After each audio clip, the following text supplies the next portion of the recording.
Good morning, everybody. Looks like we've already got some people in our waiting room. Good morning, Erica. Good morning, Scott. Happy to see you guys in our attendees. Happy St. Patrick's Day to you both. Just so that you're aware, you are welcome to use the questions feature to chat with everybody. Just makes things a little easier for interaction. So.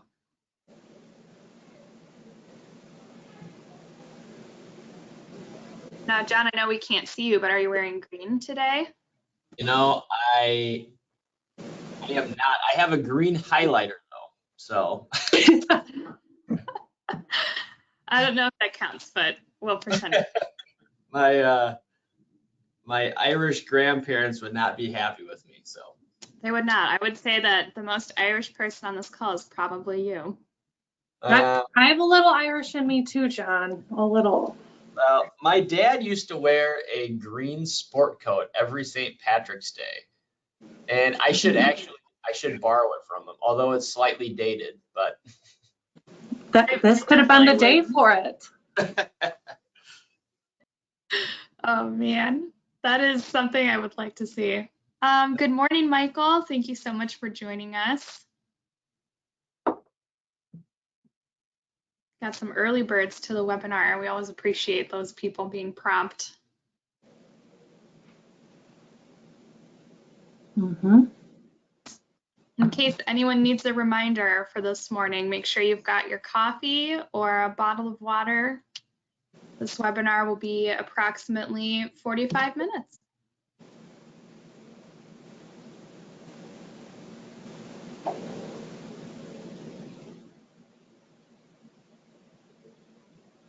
So Tiff, how was the corned beef from your mom? Was it good? You know, she did a good little job. It actually is one of my dad's favorite meals, and my mom doesn't love making it because the corned beef can be really fatty. So it's, you know, She always kind of complains about cooking it, but it's one of my dad's favorite meals. So she was going to make it for a little Sunday family dinner. That's what she was talking about. So we'll see if we get it. She doesn't do it every year, but it is good. I mean, you know, when she makes it. So I love that. Question, you know, I've had corned beef, but what exactly is corned beef? Ooh, a little Irish lesson today. I actually don't know. It must be like the way the meat is cured or something. I don't know either. Oh, we've got some more guests. Good morning, Valerie. And Michael, I see that you said Diana Schmidt would be very disappointed in me if I was late. I will pass on that message. And you also said, oh, it's salt-cured brisket. Oh. Yeah, brisket of beef. That I do feel like a bad. I do feel bad that as having quite a bit of Irish lineage. I was gonna say you should know that. Disappointing your ancestors, Friar. Yeah, they're listening in. They are. Good morning. Thanks for joining us. Happy to see you. I've got a bunch of people popping in. I think the corn comes from the size of the salt that is used. Oh, that is very interesting. Good morning, Julie. Thanks for joining us. We are just discussing the recipe origins of corned beef since we have an Irish presenter today who did not know what it was.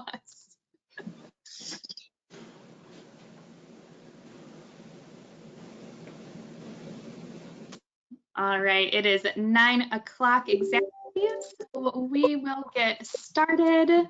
Good morning, everyone. My name is Cassie Hopkins, and I coordinate the webinars for the Hausmann Group. I would like to welcome you to today's webinar with Tiffany and Friar, named Wealth and Risk Management for Business Owners and Affluent Families. Just a couple housekeeping items for you guys. This webinar is interactive and it will feature a question and answer session at the end of the presentation. You can type a question in that questions and chat feature that you have, and Tiffany and John will address it. After the webinar is over, there will be a short survey we're really hoping you can fill out. We love to hear what you guys think about the webinar. We appreciate your feedback. And if you want to learn about more topics from Hausmann Group, we love hearing what ideas you have. This webinar will be recorded and will be available on the webinar archive section of our website. And each attendee, even if you did not tune in live, will receive a follow-up email with a link to the recording and the presentation slides. So I will now introduce you to our speakers, Tiffany Hausmann and John Friar. Tiffany joined Hausmann Group in 2012, and since then she has enjoyed getting to know her clients while removing the mystery from the insurance process. She works to create insurance programs that put her clients in a better position than where they were previously, while educating them about their coverage so they feel confident that their homes, automobiles, and personal property are insured. Her clients praise her knowledge, experience, and patience in helping them straighten out very complicated insurance situations. Now on to John Friar. He is a financial consultant and partner with Park Capital Management. At Park Capital Management, he feels at home in the financial environment after earning his Bachelor of Business Administration in Finance and Financial Management Services from the University of Wisconsin-Whitewater. John has also earned the designation of a Certified Financial Planner, which is often recognized as the highest standard in the personal financial retirement segment of the financial services industry. After several years working in the industry, John was looking for the opportunity to be part of an independent registered investment advisory firm, and he found the perfect fit with Park Capital Management. Welcome, John and Tiffany. We are so excited to have you. Hey, thank you very much. I appreciate that. And my apologies as my video is not working this morning. But as we get into this, Tiffany and I want to share some thoughts and ideas for individuals as they're trying to navigate through, different, whether that be financial, insurance, strategies that may be, helpful to them as they move forward. So a lot of what we're going to talk about is specific to that higher net worth, more affluent individual, but it can be applied to all individuals. A lot of times the strategies are the same, but maybe the solution that we use can be slightly different. And we thought it'd be important to start with, why is planning important? And all too often, this is the first step in any strategy. And what we found out is, typically a lot of affluent investors, they've accumulated a lot of dollars, but maybe they haven't taken the time to really sit down and just simply state, what are my goals? Do I have a plan in place for all the different assets that we accumulate, whether that's from a risk standpoint or, again, from an investment standpoint? And so we like to just start very basic and say, let's identify your goals. Those goals may be very different from someone who has $100,000 to someone who has 10 million, but you still need to identify what the goals are, address the concerns that you're looking at. The concerns can continue to become more challenging as you accumulate more and more dollars or more assets in more diverse areas. Figure out ways to mitigate things that could pose a risk to your financial future. Tiffany is going to talk about a lot of those things that come up. Some of the things that we talk about are more from the financial standpoint of that.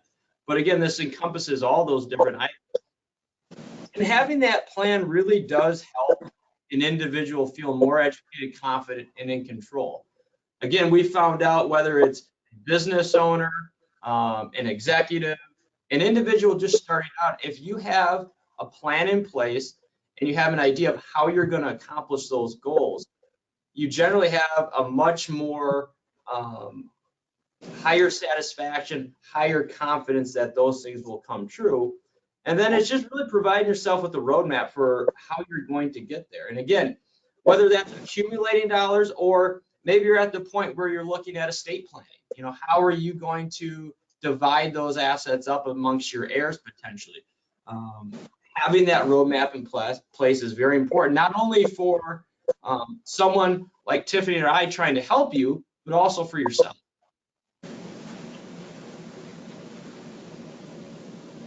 some of those items that we talk about from a financial planning standpoint, building that plan. And this, as you get and accumulate more dollars, these become more and more important. We talk about the tax plan. As maybe if you're a higher net worth individual, as the tax rates continue to go up, it's working with your tax advisor and your financial advisor to make sure the investment solutions that you're providing are the most tax efficient they can be. Because again, taxes can have a very big impact on returns. You're doing your investment analysis, making, again, sure that what you're doing is helping you get to that goal. Estate planning. It's again, we're trying to build a team here of working with your estate planner, your financial advisor, to figure out how or what do you want to have happen to your assets if something were to happen to you. Tax loss harvesting. We're going to get into specific examples of tax loss harvesting, and what that really is at some points the market can be down, or an asset that you purchase may go down, and it's trying to find value in every scenario where maybe you can sell that asset for a loss and then use that to offset a gain down the road. Looking at debt analysis, in building, how does that work into your overall risk management? Cash management. If you've accumulated $1 million of cash or $500,000 of cash, it's using those different resources to figure out how do we get the most value out of it. What is the value of that cash? As we know right now, inflation is very high, and banks traditionally are paying very low rates. So again, what's the best way to potentially add risk or keep that safe? Risk management. Tiffany is going to talk a lot about some of those things, and then again, just that overall planning strategy. So there's a lot of areas that encompass building a plan for individuals, especially those higher net worth affluent individuals. So to piggyback off where John started, I really wanted to give a basic overview of coverages we feel, every client should have, especially a business owner, especially in the affluent marketplace. So on the homeowner side, one thing would be guaranteed replacement cost. So this is going to be the broadest form of coverage available in the marketplace for your dwelling. And basically it states that it is going to cover against all types of loss, and they are going to have no cap to what they would pay out in the event of a total loss to your dwelling and structure. So if a home is insured for $1 million, it truly costs $1.5 million after a total loss, like, kind, and quality, with current building materials and labor costs to rebuild the home. They will pay out that full amount with no cap whatsoever. What we see a lot in the marketplace is capped programs. Maybe they provide you a 20% buffer, 25% buffer, but if your home was maybe written with a carrier 10 years ago, it was inspected once, the true replacement cost today could vary greatly. And so if you have a total loss, it could be a pretty significant financial loss. So that is just a best practice to have in your homeowner's insurance program, something we'd certainly recommend. The next one, I actually have a case study on, so I'll touch on the next page. Service line coverage is something we get quite a few questions about. So this is for any underground buried lines that lead into the home. The big one people typically think about is the water main, but it can also be buried electrical lines, plumbing lines, and if those need to be dug up and repaired and replaced, there's now coverage under your homeowner's insurance program for that. And they can actually be pretty costly claims to get those dug up. So that's something a little bit unique that you can endorse onto a lot of homeowners programs that we would recommend. The next thing, which comes up really, unfortunately, all the time, is identity theft. It's always a top crime in the nation.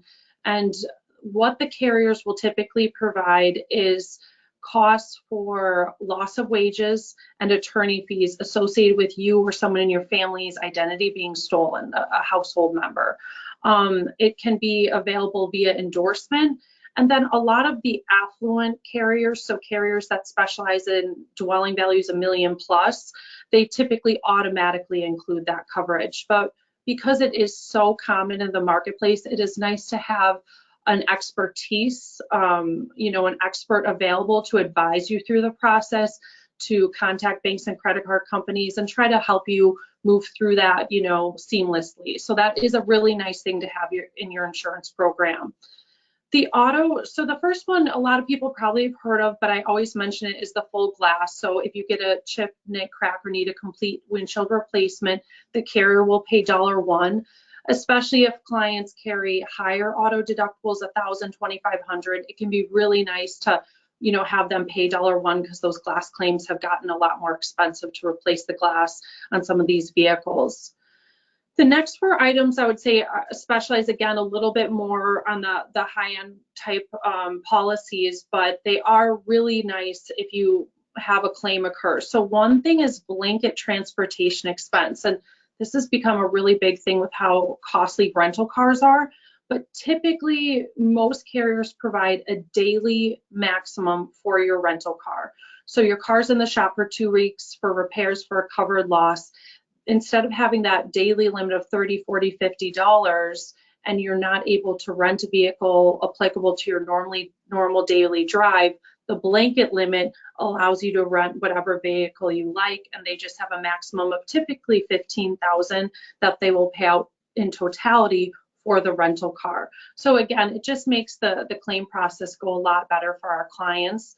The next one I'll touch on later screen. Original manufacturer parts. Again, it's a little bit more specific to the type of vehicle you're driving, but this is a big one that comes up with clients. Most carriers are providing aftermarket parts to repair your vehicle. That's the vast majority of them.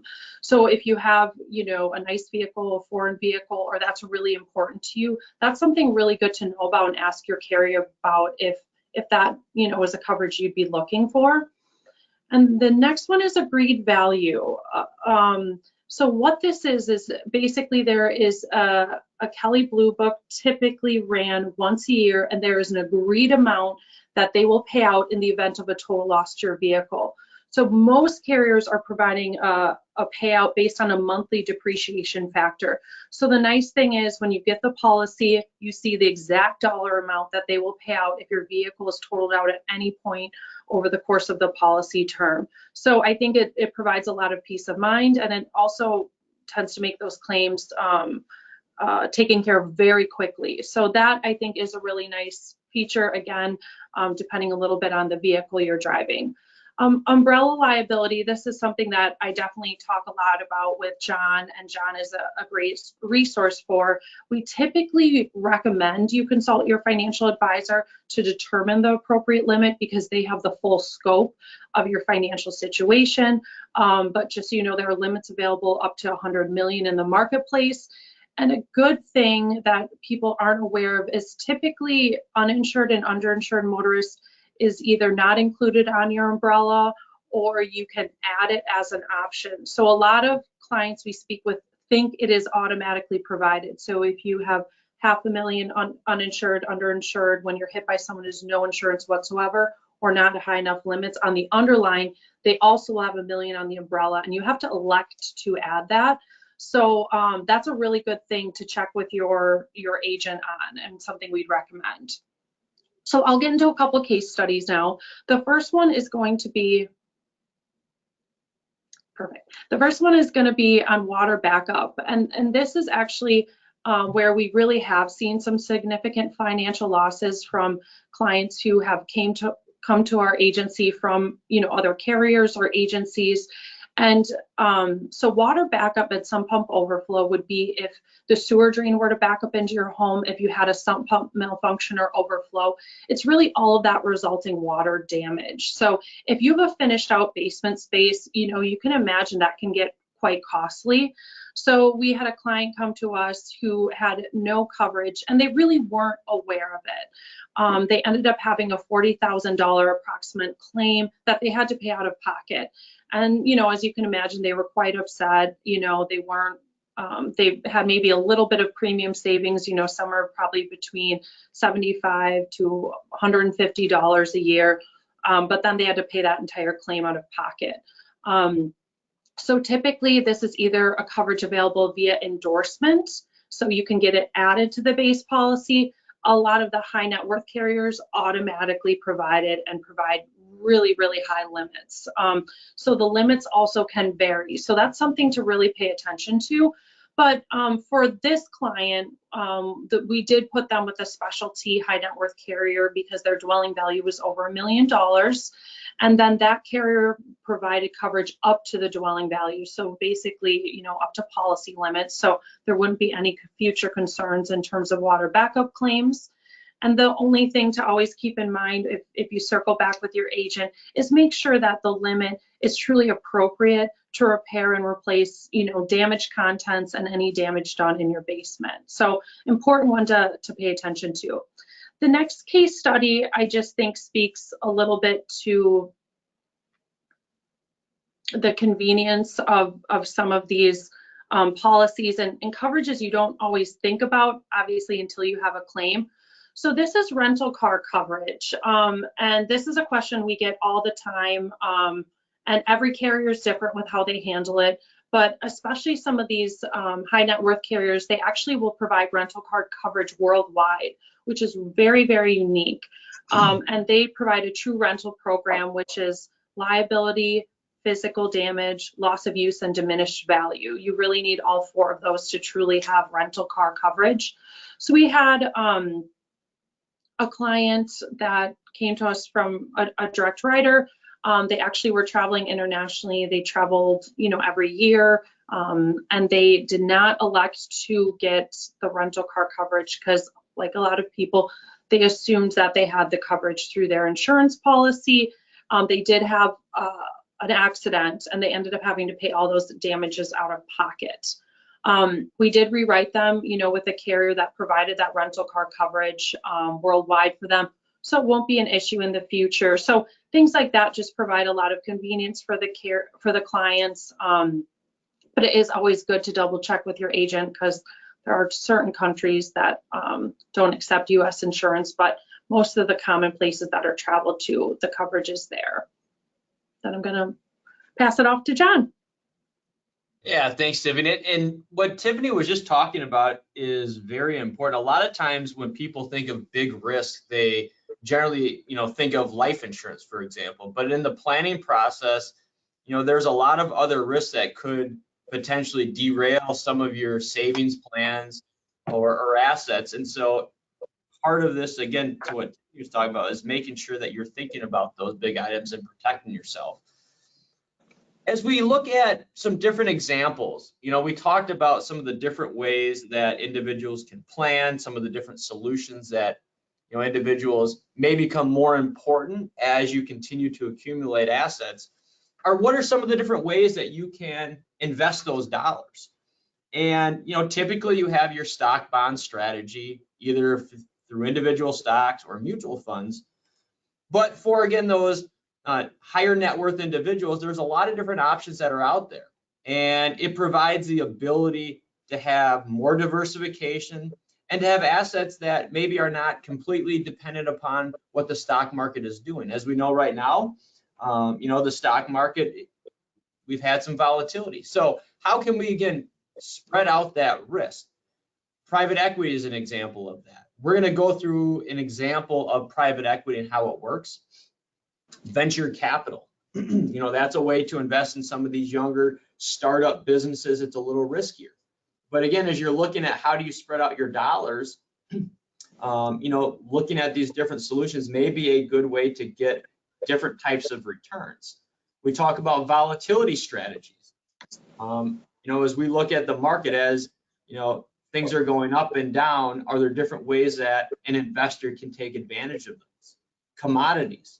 You know, right now you're seeing oil prices, you know, and cost of materials really going up. Could that be a solution for your portfolio? Buying individual real estate. You know, maybe you own an apartment building. Maybe you invest into a partnership. Looking at ESG, which would be environmental sustainability and governance. You know, those are a strategy that we're seeing more and more of individuals saying, I want to invest in certain areas because of a belief that I have. And how can I create a portfolio that meets that need?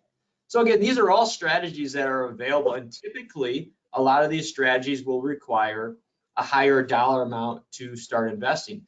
But again, it's a good way to start spreading that risk out. So let's just look at private equity as an example of how that may work.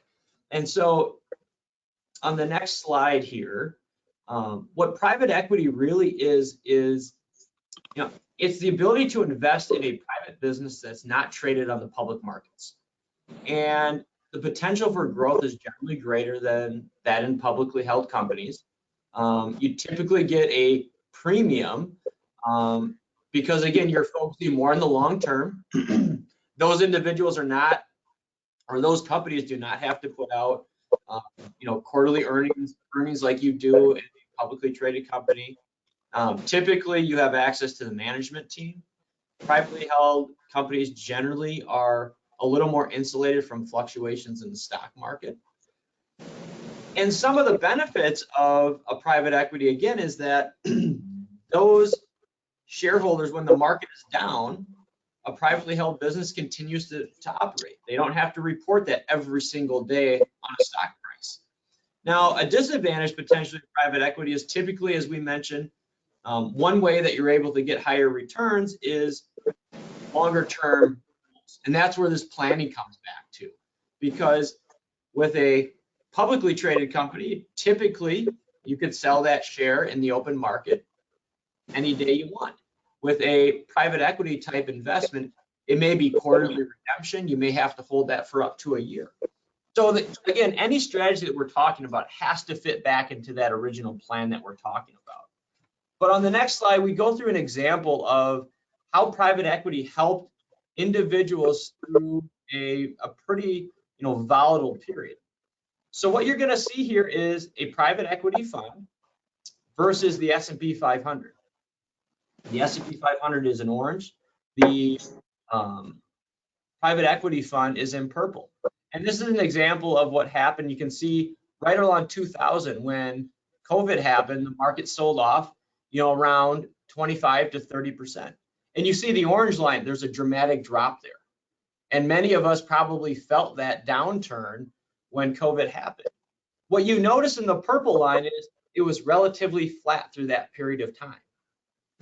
And that's because, again, these companies did not have to report on a daily basis their earnings.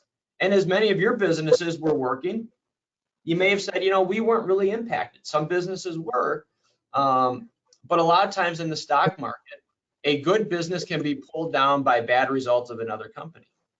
And so private equity can potentially help avoid that. And again, provide higher net worth individuals the ability to keep invested longer term and ride through some of those, again, provide the ability to have something that's doing well when something else is doing bad.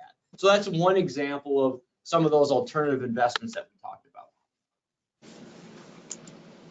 The other part of these different investment options is, as we've been, the last 30 or 40 years, the philosophy of this endowment model has continued to evolve. And what you're seeing here is what the Yale Endowment, which is one of the largest endowments in the country, in 1989, almost 3/4 of the endowment was committed to just US stocks, bonds, and cash.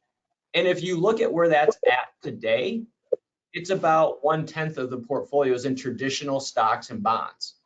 And so the emergence of some of these other asset classes has continued to become more popular, and that's because of the diversification of it.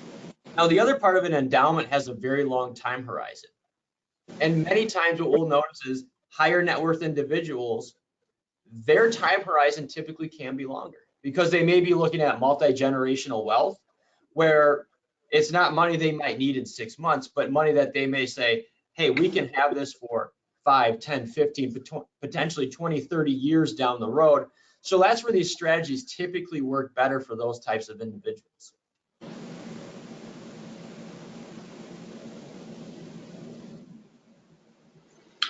So this next section, I really wanted to talk, John went over, some unique things to consider. I really want to talk about some coverages that are available in the marketplace that a lot of clients don't know about or aren't aware of.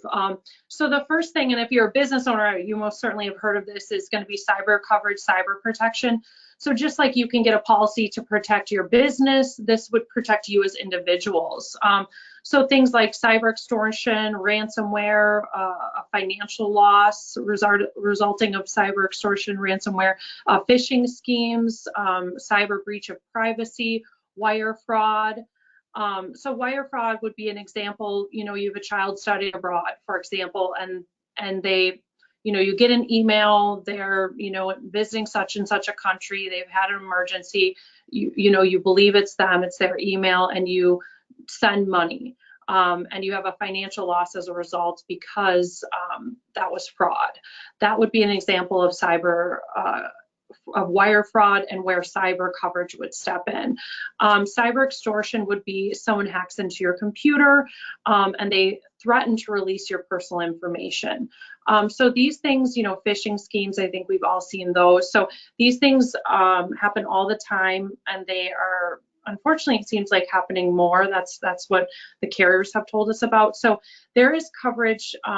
This tends to be a little bit more in the high net worth space, but standard carriers still provide this coverage. Sometimes it's always be an endorsement, and there's different limits available from 25,000 up to $500,000 is what we've seen. So this is just a good thing to be aware, depending on, you know, how you're paying bills and how much you're using, you know, all your electronic devices. So something just to be aware of. The next one that we have had quite a bit of questions about and interest is going to be the travel and accident coverage, especially with, you know, going through COVID-19 and people getting back to traveling, but having a lot more concerns about traveling. This is going to provide coverage for some basic things that you'd probably already think of, like trip cancellation, trip delays, if there's a baggage delay, so some of those inconveniences, but it also will provide some of the bigger medical concerns. So if you need like a medical evacuation, political evacuation, which unfortunately we're seeing in Europe right now. So some of those type of coverages are available in the marketplace. And the nice thing is a lot of policies can actually provide you a year of coverage, so you don't need to add it on right before you have a trip. And so if there's, you know, some trips that are a little bit more unique coming up, or you're traveling out of country with your entire family, it will provide coverage for them. So something just to be aware of if that were to be a concern of yours. The next thing is going to be employment practices liability and work comp. So this would be if you personally employ staff in your home. So technically you are the employer. The most common thing is going to be if you have a nanny, sometimes you see au pairs, but it can certainly extend to, you know, housekeepers and gardeners and chefs and, you know, some of those type of exposures. But I would say the nanny is going to be the most common example that we see. So these are actually two different coverages. Employment practices liability is going to provide coverage for the costs associated with staff that, you know, claimed wrongful termination, claimed sexual harassment, or claimed employment discrimination. So it's going to help protect the employer from those type of claims, the financial costs associated with that. The workers' compensation is a separate policy that's written, and that gives the employee benefits if they have a work-related injury or illness. So again, if you're personally employing someone and they get injured on the job, this will provide coverage under the workers' compensation policy. It can also help protect you and your business from lawsuits that are filed against you. But they're going to cover, you know, physical injuries, medical harm, disabilities, you know, that arose from work-related injuries. So it is a nice policy to have. It provides that extra layer of protection for the employer. So again, if that, you know, is something you have an exposure to, it's just things to be aware of and coverages you might want to look into. Yeah, the next few examples that I want to get into are really kind of specific to individuals who are looking at selling potentially an asset, whether that's a business, whether it's interest in a business. Maybe you're looking at selling a piece of real estate that you've owned? And what are some different ways that financial professionals can potentially help avoid tax, limit tax? And all of these strategies generally we would recommend need to be, in accordance with working with your CPA, your tax planner, and your financial advisor, because again, it's all part of a team coming up with a strategy. And any one, solution that we're finding may or may not be appropriate. But again, that's where that team and that plan can really be helpful to make sure that your team is all on board with what we're accomplishing. One of those investment opportunities is called a qualified opportunity zone. And it's the ability for an individual, when you have a capital gain from the sale of an investment or a property, to possibly defer those capital gains. Opportunity zones were created back in 2017, and they're a way to help fund dollars for the development of areas that need redevelopment.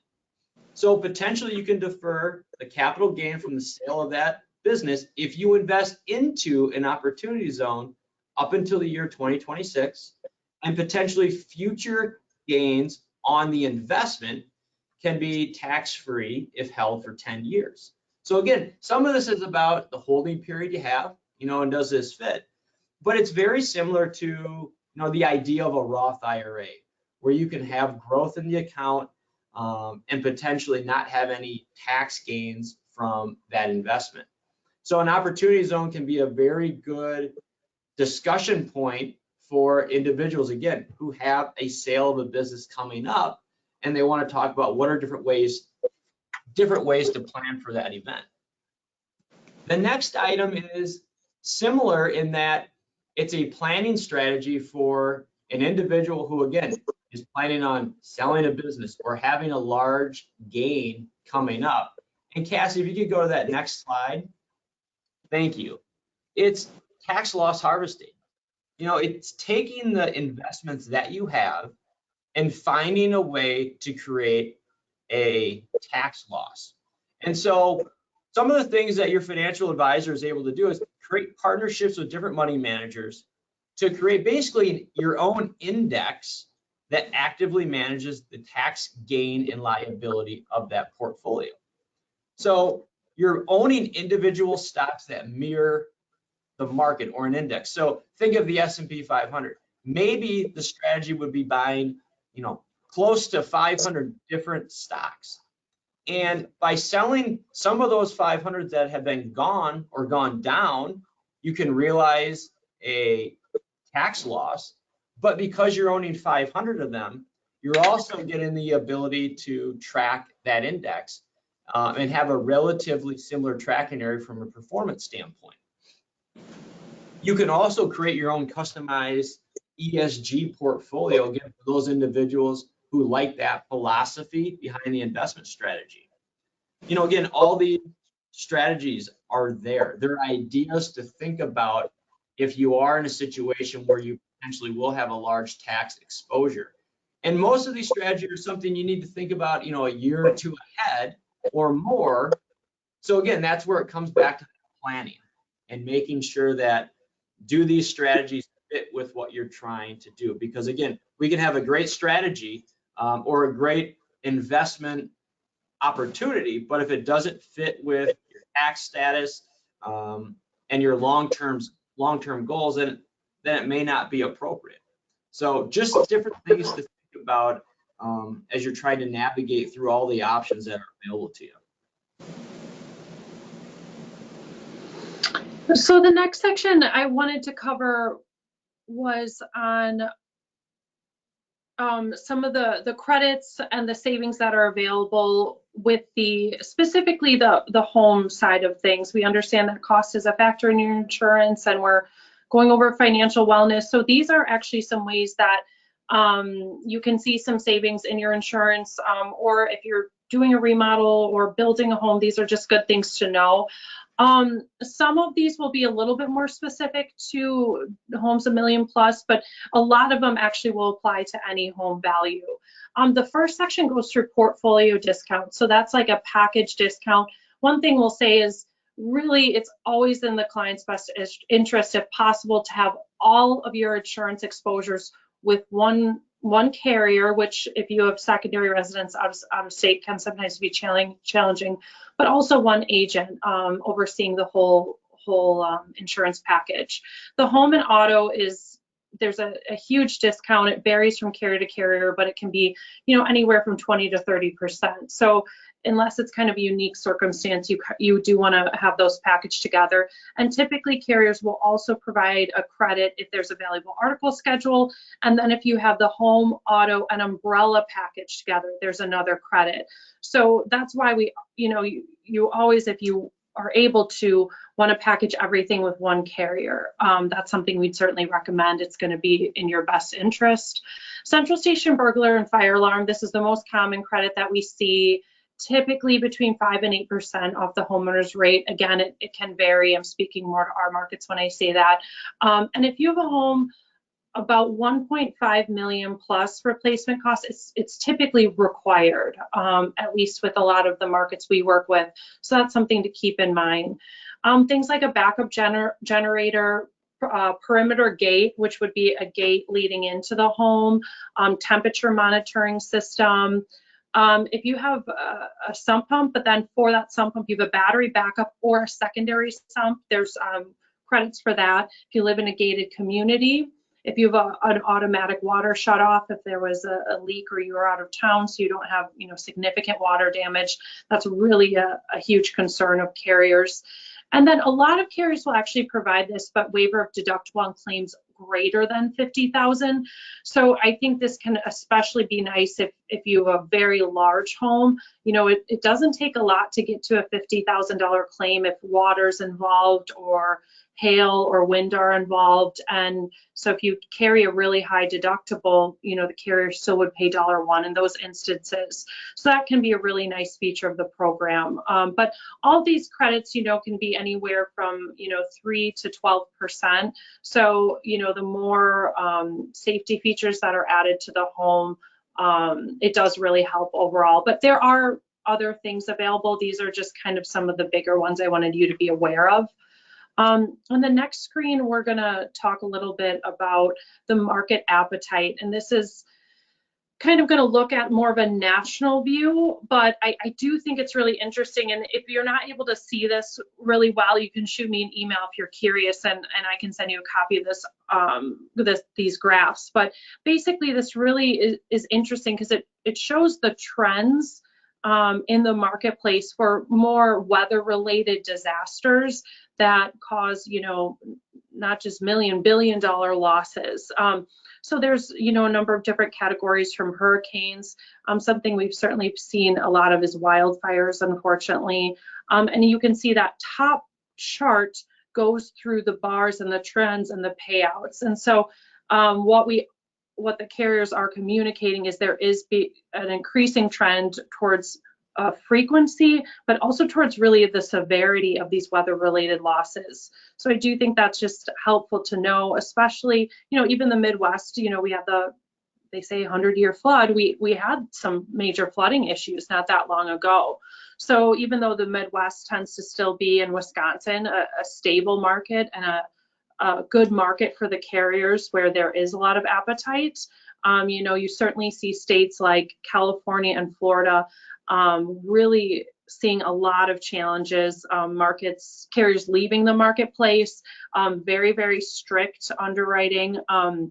We do have the ability to write in all 50 states, and so we've tried to help our clients in those states deal with some of the real extreme challenges of finding the proper insurance coverage. So that is something we're seeing in some of those more challenging states, is these weather-related losses are creating a more difficult environment for the clients to find the proper coverage and insurance. So it's just something, good to know about.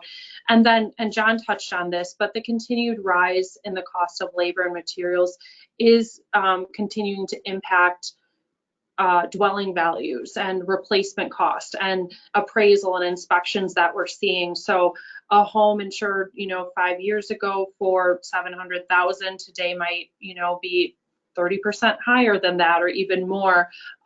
So that is something that we're continuing to see on the marketplace, is that the appraisals and inspections are coming back with higher replacement costs often than sometimes even the client realize, because of the cost of labor and materials. So in general, we're seeing these type of trends in the marketplace of unfortunately some weather related challenges and some, you know, inflationary challenges. So just some things to keep in mind, but Wisconsin continues to be a strong market for carriers and able to find good insurance programs for our clients.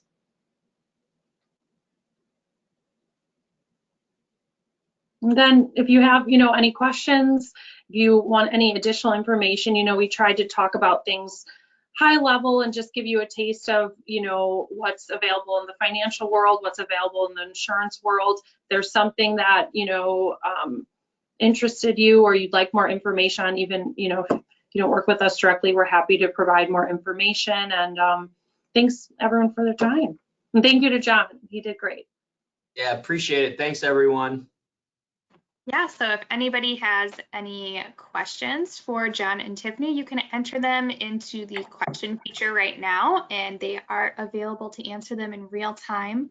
If you do not have anything, obviously their contact information is here on the screen, and these slides will go out to you, so don't feel like you need to write it down right now. All right, so it looks like we've got one person typing. Let's see. Someone said, very nice presentation. Thank you. Great job, guys. Yeah, and I will just quickly say real fast on our end, again, all the ideas that we talked about, you do want to make sure that you consult with your tax advisor on a lot of these scenarios, because it can be complicated. And so again, all of these ideas, again, have to fit into kind of what your overall strategy is. So continue to keep that in mind, because, you know, there's not one right or wrong solution. And again, they can be relatively detailed and involved. So again, just keep that in mind, and any things that we discussed here today.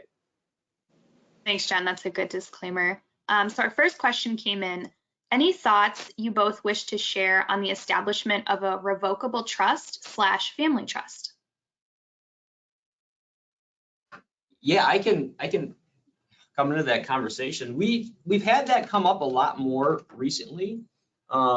We've kind of noticed that, you know, as the last 2 years, you know, it seemed like a lot of planning maybe was put on hold, as we didn't necessarily know where things were necessarily going to go. But that conversation's really picked up in the last 3 or 4 months.